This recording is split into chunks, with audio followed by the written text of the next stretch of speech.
রোজকার একঘেয়েমি ঢেঁড়স ভাজি খেতে খেতে বিরক্ত লাগে। আজ আমি আপনাদের তৈরি করে দেখাবো ঢেঁড়স আর আলু দিয়ে কাতলা মাছের ঝোল। এই মাছের ঝোলটি গরম ভাতের সাথে খেতে দারুণ লাগে।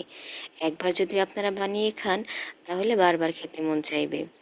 আসসালামু আলাইকুম, সবাইকে স্বাগতম উম্মে সালমাস কিচেনে। আজ আমি আপনাদের তৈরি করে দেখাবো কচি ঢেঁড়স আর আলু দিয়ে কাতলা মাছের ঝোল। ঢেঁড়স থাকবে একদম সবুজ সবুজ, ঝোল থাকবে গাঢ়, ভাতের সঙ্গে খুব জমে যাবে। যারা আমার চ্যানেলে নতুন তারা অবশ্যই একটি লাইক দিয়ে ভিডিওটি দেখা শুরু করবেন, আর ভালো লাগলে অবশ্যই সাবস্ক্রাইব করে আমার চ্যানেলের পাশে থাকবেন। যারা নতুন রাঁধুনি, ঢেঁড়স এভাবে কখনো রান্না করেননি, আমার দেখানো রেসিপিটা যদি আপনারা ফলো করেন, মাছ দিয়ে এভাবে ঢেঁড়সের ঝোল খুবই ভালো লাগবে। আপনারা অবশ্যই আমার দেখানো রেসিপিটা বাসায় একবার ট্রাই করে দেখবেন। ঢেঁড়স থাকবে একদম সবুজ সবুজ। কথা না বাড়িয়ে তাহলে চলুন রান্না শুরু করা যাক। এখানে আমি আলু কেটে নিয়েছি, ধুয়ে পানি ঝরিয়ে পরিষ্কার করে, আর ঢেঁড়সগুলো খুব ভালো করে ধুয়ে এরকম সাইজের করে কেটে নিয়েছি। খুব ভালো করে পানি ঝরিয়ে তারপর কেটে নিতে হবে। খুবই ঘরোয়া এবং সহজ উপকরণ দিয়ে আপনাদের এই রেসিপিটা আমি তৈরি করে দেখানোর চেষ্টা করেছি। আমি সবসময় বাসায় যেভাবে রান্না করি ঠিক সেভাবে। আমি এখানে কাতলা মাছ নিয়েছি কয়েক পিস। আপনারা যে কোনো মাছ দিয়ে এটা তৈরি করতে পারেন। মাছগুলো খুব ভালো করে ধুয়ে পানি ঝরিয়ে নিয়েছি। এখন এর মধ্যে দিয়ে দেব লবণ, হলুদের গুঁড়ো আর মরিচের গুঁড়ো। এগুলো দিয়ে খুব ভালো করে মেখে নিতে হবে। মেখে 10 থেকে 15 মিনিট আমি রেস্টে রেখে দেব। আপনারা চাইলে মাছের মধ্যে অল্প একটু লেবুর রস দিতে পারেন। আমি কোনো লেবুর রস ব্যবহার করিনি, কারণ মাছটা একদম টাটকা ফ্রেশ ছিল, ফ্রিজ থেকে নামানো মাছ ছিল না। এজন্য খুব ভালো করে ধুয়ে পরিষ্কার করে নিয়ে আমি হলুদের গুঁড়ো, মরিচের গুঁড়ো, লবণ দিয়ে খুব ভালো করে মেখে রেস্টে রেখে দিয়েছিলাম। তারপর একটি কড়াইয়ে তেল গরম করে মাছগুলোকে এক এক করে ভেজে নিয়েছি।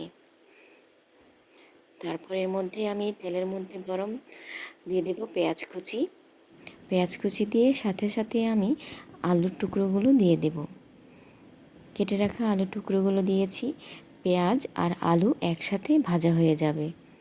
আলুগুলো যদি এভাবে আপনারা চাইলে পেঁয়াজ না দিয়েও আলুগুলো ভেজে তুলে রাখতে পারেন, কিন্তু এভাবে ঝটপট যারা রান্না করতে চান, এভাবে আলুর সাথে পেঁয়াজটা দিলে হয় কি, আলুও ভাজা হয়, পেঁয়াজও ভাজা হয়ে যায়, দুটো একসাথে ভাজা হয়ে যায়। তারপরের মধ্যে আমি দিয়েছি রসুন বাটা, আদা বাটা, হলুদের গুঁড়ো, মরিচের গুঁড়ো, লবণ। মাঝখানে তেলের মধ্যে দিয়ে অল্প একটু কষিয়ে নেব। তারপর সামান্য পানি দিয়ে খুব ভালো করে কষিয়ে নেব, নেড়ে ছেড়ে কষিয়ে নেব। আলুটা একটু ভাজা হলে ভেতরটা খুবই সফট হয়, আলুর খেতে অন্যরকম ভালো লাগে, অন্যরকম ঘ্রাণও আসে তরকারিতে। আলুটা আমার কষানো হয়ে যাচ্ছে। এই পর্যায়ে কিন্তু আমি ঢেঁড়সটা দেব না। ঢেঁড়সটা এই পর্যায়ে দিলে কালারটা সুন্দর থাকবে না, আবার একটা লেজ লেজে ভাব চলে আসবে ঢেঁড়সের মধ্যে। এখন বাজারে প্রচুর ঢেঁড়স পাওয়া যায়, ঢেঁড়সের মৌসুম বলা যায়। আপনারা অনায়াসে এই রেসিপিটা তৈরি করতে পারেন। যারা এখনও এই রেসিপিটা তৈরি করে খাননি, আমি আপনাদের কাছে বলবো যে অবশ্যই একটা দিনে এই রেসিপিটা তৈরি করে বাসায় আপনারা ট্রাই করে দেখতে পারেন। আশা করি ভালো লাগবে। আমার আলুটা কষানো হয়ে গেছে। পরিমাণ মতো আমি এখন পানি দিয়ে দেব। পানি দিলে খুব হাই হিটে রান্না করব আমি। দেখতে পাচ্ছেন পানিটা ফুটতে শুরু করেছে। এই পর্যায়ে আমি ঢেঁড়সগুলো দিয়ে দেব। অবশ্যই পানিটা খুব হাই হিটে জাল করে নিয়ে এরকম ফুটতে শুরু করবে, ঠিক তখন ঢেঁড়সটা দিতে হবে, এর আগে না। ঢেঁড়স দিয়ে তার সাথে সাথে আমি মাছগুলো সুন্দর করে বিছিয়ে দিয়ে দেব। মাছ আর ঢেঁড়স একসাথে কিছুক্ষণ জাল হতে থাকবে। এই রান্নাটা অবশ্যই আপনারা হাই হিটে করবেন। লো হিটে বা মাঝারি হিটে রান্না করলে ঢেঁড়সের কালারটা কিন্তু সুন্দর থাকবে না। আর অবশ্যই ঢাকনা ছাড়া রান্না করার চেষ্টা করবেন। আমি ঢাকনা ছাড়া রান্না করার চেষ্টা করেছি, তাহলে ঢেঁড়সের কালারটা খুবই সুন্দর থাকে। দেখতে পাচ্ছেন খুবই হাই হিটে রান্না করছি। এই রান্নাটা হাই হিটে রান্না করলেই বেশি মজা হয়। আমার রান্নাটা প্রায় হয়ে এসেছে, ঝোলটা গাঢ় হয়ে এসেছে। এখন আমি কাঁচামরিচ, ধনেপাতা ছড়িয়ে দেব। আরেকটা কথা বলে রাখি, অনেকে তরকারি বা মাছের ঝোলের মধ্যে হলুদ মরিচের গুঁড়োর সাথে ধনিয়া গুঁড়ো ব্যবহার করেন, কিন্তু এই রান্নাটার মধ্যে ধনিয়া গুঁড়ো দিলে একটা কালচে ভাব চলে আসে।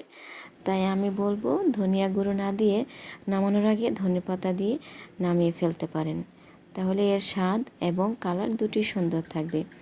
আমার রান্নাটা হয়ে এসেছে।